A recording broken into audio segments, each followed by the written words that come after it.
महाराज म्हणतात की माझ्या मनामध्ये माझ्या चित्तामध्ये फक्त विठ्ठलाचं नाम आहे.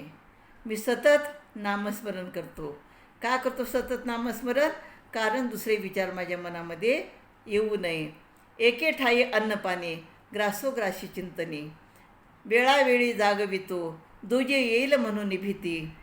नाही गुंतत उपचारी मानदंभाचे व्यवहारी, तुका झालाशे शहाणा आडलपे नारायणा. तर मी हरीच्याच ठिकाणी माझे चित्त ठेवून माझं मन ठेवून अन्नपाणी सेवन करतानासुद्धा मी त्यांना समर्पण करतो आणि प्रत्येक घासाला विठ्ठलाचं नाव घेतो, हरीचं नाव घेतो. आणि त्यामुळं मी वेळोवेळी देवाचे चिंतन करून माझ्या चित्ताला नेहमी जागृत ठेवत असतो.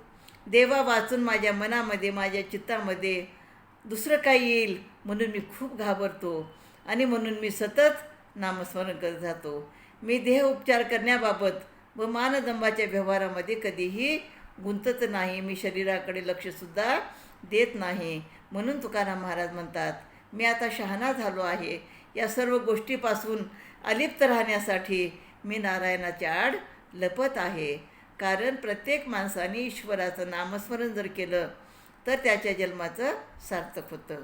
रामकृष्ण हरी.